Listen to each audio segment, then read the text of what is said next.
so now I want to pivot the conversation to talking about the history of hog noses. We're going to cover several different topics. I love history. I love learning about the people that have been in the industry the longest, and basically hearing about their experiences of hog noses when they started compared to like where it is now. So a guy that you mentioned, your friend John Lynch. Um, how long have you known him, and how long have y'all been dealing with hognose snakes? Well, John Lynch, it's an interesting story. I used to be involved in the wholesale wild caught reptile trade, and that was just kind of where I found myself as a younger person. Going out into fields and catching checker garter snakes and desert king snakes and selling them to local pet shops. And before too long, we kind of worked a network and began to expand our horizons and sell to other entities. Well, I guess maybe around the early 2000s, I had a couple guys from Dallas that were really encouraging me to get into the captive trade. So we would still pool every once in a while from the wild collections, just like we do today, obtain permits and catch stuff for fresh blood. But really, that's not our goal anymore. We've gone to strictly, captive breeding. I breed ornate box turtles, desert box turtles, three-toed box turtles, tiger salamanders, desert king snakes, bull snakes, and morphs of all of those. So those were some of the species that we worked with and were able to sample, populations. So in doing that, I had a gentleman, and he knew John Lynch in North Texas. John Lynch was living in Dalhart, Texas, and he said, "Hey, you need to contact this guy. He likes hognose too." So I went up there and just actually called him. I guess it's about 4 hours away, and so called him up. He was a barber at had his own barber shop up there. And I was really surprised when I got to see his collection, because in his collection he had probably 7 or 8 animals from the original Spider line. He had the original Mocha and just a bunch of hognose. Probably had 60 hognose, which blew my mind because the only people that I knew, at least in our area, that had that many hognose was Richard Evans, in Lubbock. Ryan Blakely is another guy in Lubbock, Texas, Walter's World of Pets. He had a small hognose collection. He would get them in through time. And then a few other guys, but it just was kind of cool to see somebody else that had a similar passion that had, developed over time. And he really didn't know anybody. And John's kind of a mystery even today. I mean, you know him and you've talked to him, but he doesn't like the limelight. He doesn't like to be in the spotlight. So he asked me to help him promote the Spider line back when. And, I don't know, just all in all, we got to be great friends and would swap stuff back and forth. And so, yeah, I mean, we just got to know each other through a mutual friend. I guess that was around maybe 2004. And, we've gone to shows together. His family vacations with my family, we're all good friends. And so it's been a really cool, productive friendship. Yeah, and when I first got into hognose snakes, I bought your morph guide, and the spider morph was one of the main ones that caught my eye. And I was like, where is this morph? Like, I never saw anybody post it on Morph Market or anything like that. So, and I remember the name John Lynch because you gave him credit in that book. So I was surprised when he reached out to me on Facebook, and he was just kind of going over the history, as well as in your patterns book. You kind of go over the history of the spider gene. And for those who don't know what the spider gene, I'll have pictures posted on his live stream. It's kind of similar to the Woma pattern that was coined by Jeff Gelwood's Lemon Ghost line, but I feel like it's a more exaggerated version of that. And I guess it's the original kind of Woma pattern. Very Yeah. unique animal.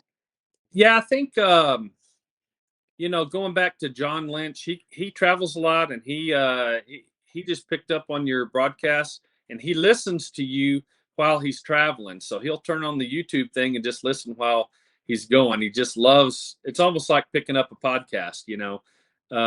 But back to the spider groups, the stuff he was working with up there. Spider is like an exaggerated Woma. Now there are Woma that mimic or look almost just like the original spiders did, where it's like a double or a black bordered yellow stripe down the back that could be jagged, but has patternless sides or semi-patternless sides. So we've seen a couple Woma come up like that. I know the original spider group came out of a pet shop in Amarillo, and so that was like 25 years ago. And John did some swapping and picked up those guys from that. We worked that project for about 7 or 8 years, and we did produce examples from that. There were a few issues early on with, I know one time at John Lynch's place, there was an air conditioner malfunction, and it killed all his production. He had like 130 eggs from the original spider group, and they were almost full term, but they died, I guess, about maybe 4 or 5 weeks in. But we sliced all those eggs, and it was the most beautiful collection of that lineage. There must have been 15 that were, striped and zigzag and lightning bolt pattern. And it was just unbelievable. But it was such a heartache, because there were so many that had died. I think he lost some lavenders. And I mean, that was early on when, those bloodlines were golden, because the only thing that was out was maybe 3 recessive traits and the anacondas. Arctic and super Arctic, they weren't released yet. But the interesting thing, and I kind of detail in my last book series, the pattern traits book.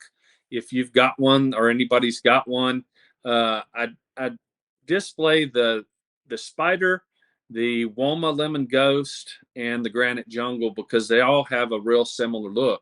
And then similar to that, I know the sable line, when Dan Eby collected the parents of the sables out of the wild. At least historically, he would go out and sample the wild, just like most of the rest of us do. But it was in Montana, and when he brought those animals in captivity and started working those lines, there's another line of snakes that look similar to the spider, lemon ghost, Woma, granite jungle.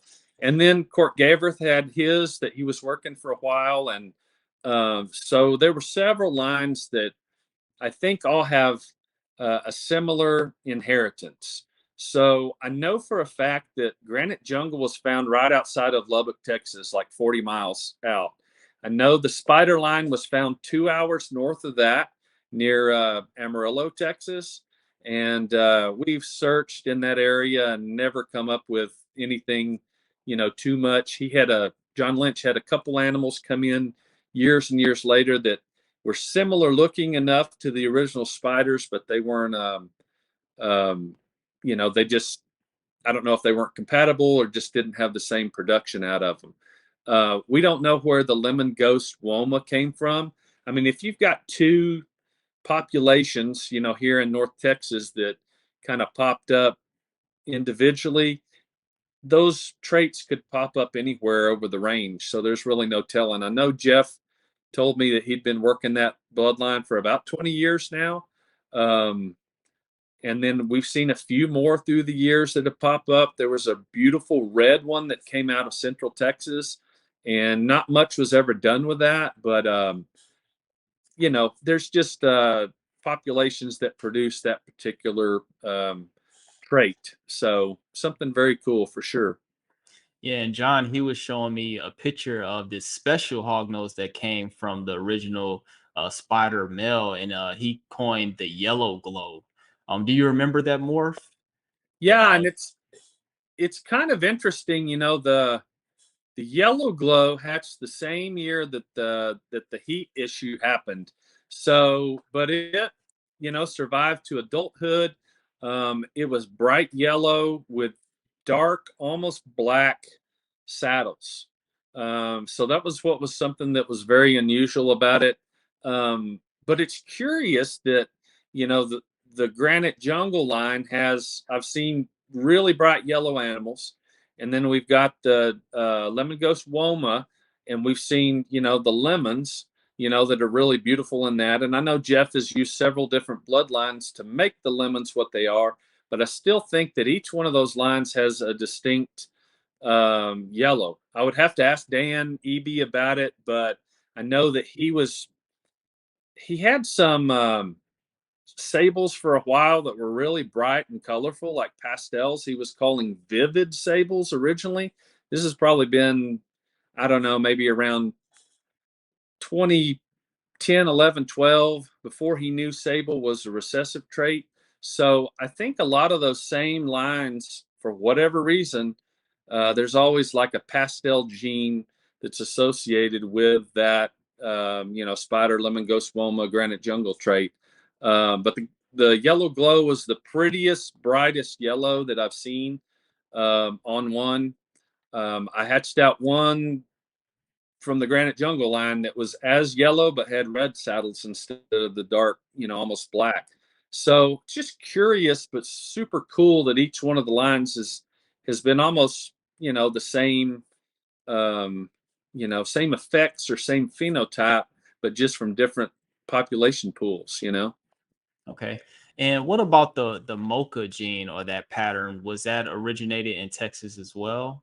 It was actually the mocha was somebody that knew John called him and said, "Hey, I've got a little snake over here," and there was a big rainstorm there, and the original Mocha, with those massive square saddles, she was probably 15, 18 grams, and she had crawled into like a warehouse just to get out of the flash flooding that was going on outside. So he raised her up um, to adulthood, and then she produced multiple animals. And if you've seen, like in our book, we featured the zebra mochas that Louis Chavez out of Cowtown Reptiles out of Fort Worth had produced.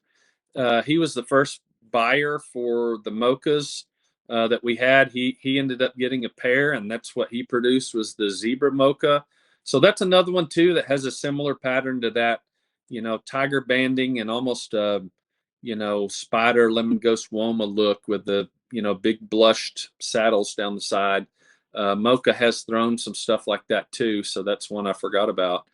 But yeah, that's the origin of the mocha. There were a few animals in that area of North Texas that we had seen that have looked similar, big blotched like that, really dark, um, dark saddles on like a white or lighter background. So they just produce. They're they're something I would consider an enhancer for morphs. We hatched out some brand new stuff this year with the granite jungles. Hatched out some mocha Arctic granite jungle anacondas that were really cool. So that's a new project for us. So I think anything mocha is thrown into, especially if it's not too many generations out, you have some good enhancements for the hognose morphs.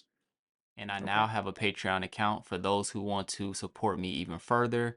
Here you will have access to exclusive videos, giveaways, as well as discounts. The link will be in the bottom in the description. And if you purchase Reppy links, feel free to use the discount code ShovelHogs to receive 5% off of all purchases.